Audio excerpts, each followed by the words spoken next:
40 tahun lebih tak perang-perang, tentara Cina dianggap ayam sayur.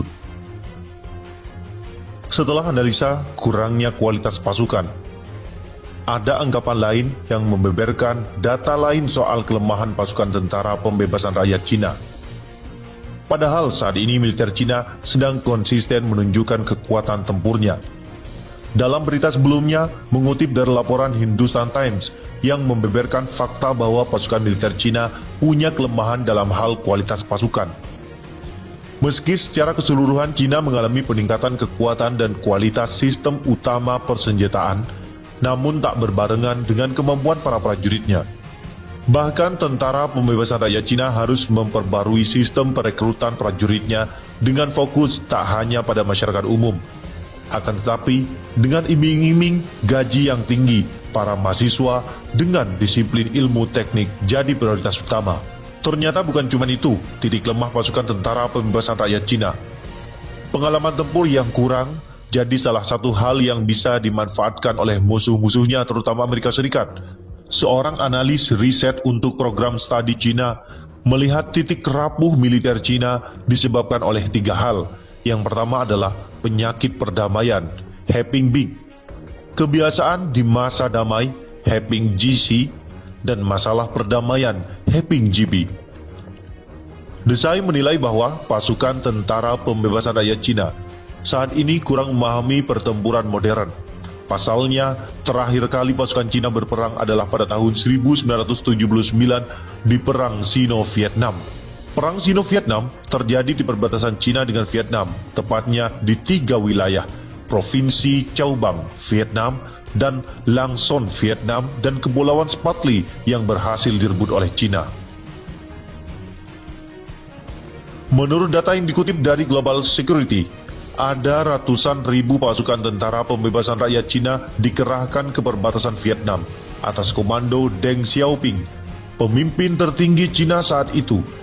Perang Sino-Vietnam dengan mengirim 600.000 pasukan untuk merespon invasi dan pendudukan militer komunis Vietnam di Kamboja.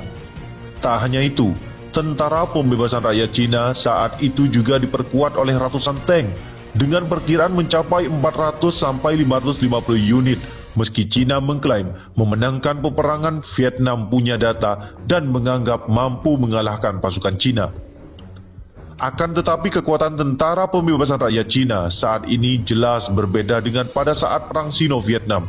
Dalam data yang dikutip dari Global Firepower, saat ini Cina menduduki posisi ketiga sebagai negara dengan indeks kekuatan atau Power Index 0,0691.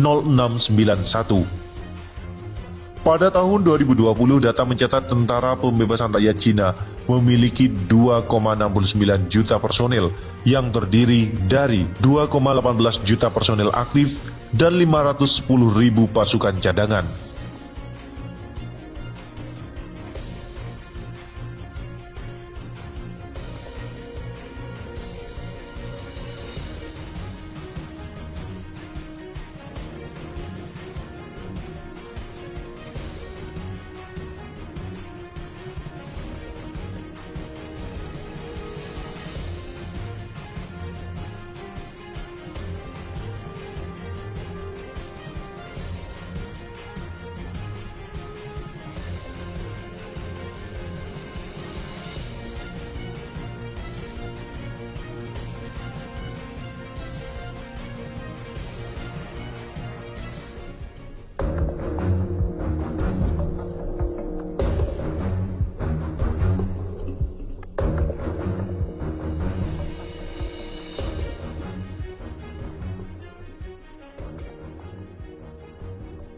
Bomber milik Cina wirawiri di Laut Cina Selatan. Pertanda apakah ini? Sejumlah pesawat tempur milik Cina baru-baru ini telah melakukan patroli jarak jauh di atas Laut Cina Selatan. Menurut video yang dirilis oleh media pemerintah pada hari Selasa, 4 Agustus 2020. Video itu memperlihatkan bahwa kru berlari-lari ke pesawat Su-30MK Flanker di pangkalan udara di Cina Selatan. Laporan media Australia, Nine News mengutip dari The Drive. Setelah lepas landas, pesawat-pesawat itu bertemu dengan sebuah tanker udara untuk mengisi bahan bakar sebelum melewati kepulauan Spratly di jalur air yang disengketakan. Beberapa pesawat perang syarat dengan rudal udara ke udara, air-to-air, untuk menjalankan misi selama 10 jam. Menurut media itu, aksi militer Cina itu bertujuan untuk memamerkan kekuatan angkatan udara Tentara Pembebasan Rakyat Cina. Cina mengatakan bahwa pesawat pembom jarak jauh termasuk di antara pesawat-pesawat yang mengambil bagian dalam latihan udara baru-baru ini di Laut Cina Selatan. Pesawat pembom yang mengikuti latihan termasuk H-6G dan H-6K. Latihan-latihan itu termasuk lepas landas dan pendaratan malam hari dan mensimulasikan serangan-serangan jarak jauh, kata juru bicara Kementerian Pertahanan Ren Guoqiang. Aksi itu sendiri dilakukan di tengah meningkatnya ketegangan antara China dan beberapa negara lainnya di kawasan yang penting untuk perdagangan global dan kaya akan sumber daya itu. Kegiatan itu juga terjadi di tengah meningkatnya intensitas latihan militer yang dilakukan oleh China, Amerika Serikat, dan Australia di kawasan. Sebagaimana diketahui bahwa China dan Amerika Serikat telah kerap kali terlibat perselisihan di kawasan tersebut. Perselisihan itu bermula akibat kapal Amerika Serikat kerap berlayar di sekitar perairan yang diklaim oleh China. Namun demikian, Amerika Serikat mengatakan bahwa melakukan pelayaran karena mereka tidak mengakui klaim China dan menyebut bahwa klaim China atas sekitar 90% wilayah Laut Cina Selatan sebagai pelanggaran terhadap hukum internasional. Australia juga telah menyampaikan kecamannya kepada China atas klaim tersebut. Australia baru-baru ini mengajukan sebuah memorandum kepada PBB yang mengatakan bahwa klaim China tidak memiliki dasar hukum. Langkah itu telah menuai kecaman dari China, bahkan pejabat negara itu dilaporkan terlibat cekcok di Twitter dengan pejabat China karenanya. Sebelumnya, pada hari Kamis, Komisaris Tinggi Australia, Barry O'Farrell, membuat postingan yang menyebut bahwa langkah-langkah China mengganggu stabilitas dan dapat memicu eskalasi. Postingan itu diajukan pada Menteri Luar Negeri India. Duta Besar Chin Sun Weidong menanggapi pada hari Jumat. Ia menuduh bahwa O'Farrell mengabaikan fakta. Sudah jelas siapa yang menjaga perdamaian dan stabilitas dan mengacaukan dan memprovokasi eskalasi di wilayah ini. O'Farrell kemudian membalas dengan mengatakan bahwa China harus mengikuti putusan pengadilan internasional pada tahun 2016 yang menolak sebagian besar klaim negara itu. China mengecam keputusan itu sebagai tindakan ilegal dan tidak bisa dipatuhi. Australia dengan tegas telah menolak klaim teritorial dan maritim Beijing di Laut Cina Selatan dalam sebuah deklarasi resmi untuk PBB. Deklarasi Australia ini juga kian mendekatkan posisi negeri kanguru dengan Amerika Serikat dalam pertikaian dengan China. Dalam sebuah pernyataan yang diajukan pada hari Kamis, Australia mengatakan bahwa tidak ada dasar hukum untuk beberapa klaim China di Laut Cina Selatan yang penuh sengketa termasuk pulau buatan di sana. Australia menolak klaim China untuk hak bersejarah atau hak dan kepentingan maritim, sebagaimana ditetapkan dalam perjalanan panjang sejarah di Laut Cina Selatan. Demikian bunyi pernyataan itu yang dikutip dari AFP. Tidak ada dasar hukum bagi China untuk menggambar garis pangkal lurus-lurus yang menghubungkan titik-titik terluar ke lautan atau kelompok pulau di Laut Cina Selatan, termasuk di sekitar kepulauan Forza atau benua atau kepulauan terpencil. Deklarasi itu keluar setelah Menteri Luar Negeri Amerika Serikat Mike Pompeo menyatakan bahwa upaya Beijing menguasai wilayah dan sumber daya di Laut Cina Selatan adalah ilegal dan secara eksplisit mendukung klaim teritorial negara-negara Asia Tenggara terhadap China. Beijing mengklaim hampir semua wilayah Laut Cina Selatan berdasarkan garis 9 yang merupakan garis batas samar dari peta tahun 1940-an. Peningkatan ketegangan baru-baru ini terjadi jelang pembicaraan tahunan antara Australia dengan Amerika Serikat. Para menteri melakukan perjalanan ke Washington untuk pertama kalinya sejak perbatasan Australia ditutup karena pandemi virus corona. Pertemuan-pertemuan tersebut diadakan pada waktu krusial dan sangat penting diadakan secara tatap muka, kata Menteri Luar Negeri Australia Marise Payne dan Menteri Pertahanan Linda Reynold dalam pernyataan pada hari Sabtu. Hubungan Amerika Serikat dengan China telah memburuk dalam beberapa bulan terakhir, terutama karena persoalan dagang, pandemi virus corona, dan Undang-Undang Keamanan Nasional Hong Kong.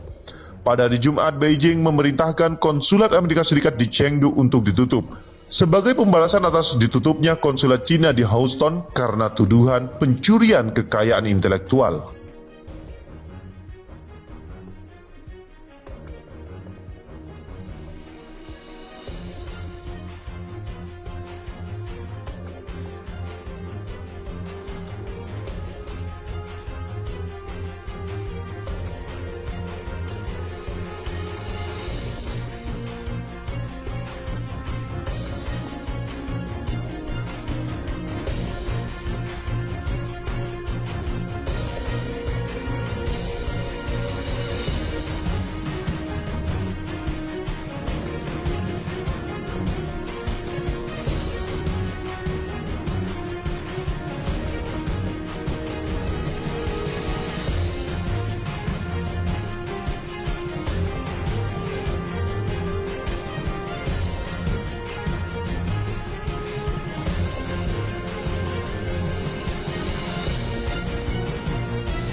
Militer Cina kembali luncurkan rudal di F-26, penghancur kapal induk Amerika Serikat.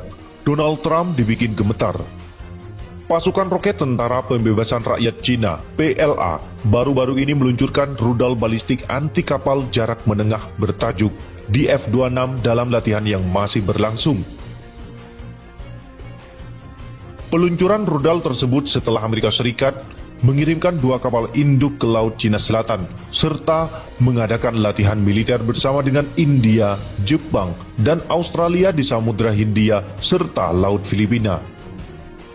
Mampu menyerang target bergerak di laut, di F-26 mendapat julukan pembunuh kapal induk. Brigade Rudal Pasukan Roket PLA baru-baru ini memulai latihan konfrontasi lintas regional. Mereka melakukan latihan di gurun, medan yang rumit seperti hutan, simulasi serangan kimia, dan penyamaran kendaraan yang membawa rudal untuk menghindari deteksi satelit dengan meluncurkan rudal di F-26.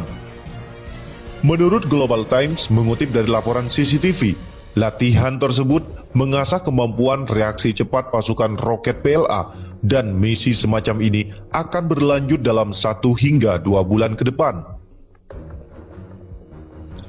Pengamat militer Cina mencatat bahwa ini adalah demonstrasi peluncuran di F-26 yang sangat langka. Pada bulan Januari tahun 2019 yang lalu, peluncuran di F-26 diperlihatkan kepada masyarakat umum untuk pertama kalinya. Song Zongping, ahli militer Cina, mengatakan kepada Global Times pada hari Kamis 6 Agustus 2020, latihan terbaru menunjukkan bahwa di F-26 telah memperoleh kemampuan yang lebih kuat dalam skenario pertempuran yang nyata, termasuk manuver lintas regional dan tidak bergantung pada situs peluncuran. Juru bicara Kementerian Pertahanan Cina, Kolonel Senior Wu Qian, menyebutkan dalam konferensi pers pada bulan April tahun 2018 yang lalu bahwa di F-26 telah bergabung dengan pasukan roket PLA dan rudal itu bisa membawa hulu ledak konvensional dan nuklir. Bukan cuma itu, di F-26 mampu melancarkan serangan presisi pada sasaran di darat dan kapal-kapal medium juga besar di laut. Song mengatakan, mengungkap bahwa di F-26 dan di F-21D yang juga bisa menargetkan kapal perang tetapi pada jarak yang lebih pendek, telah memberi PLA kemampuan untuk secara efektif menyerang kapal induk pada jarak jauh dan dekat. Latihan peluncuran di F-26 menunjukkan bahwa Amerika Serikat tidak bisa menggunakan kapal induknya untuk campur tangan dalam urusan internal Cina dan mengancam keamanan nasional Tiongkok lagi. Amerika Serikat harus sepenuhnya memahami bahwa PLA tidak seperti pada tahun 1995 atau tahun 1996. Cina kali ini memiliki kemampuan untuk membuat Amerika Serikat kehilangan kapal induknya, dan ini adalah penghalang utama yang harus Cina tunjukkan, ungkap dia.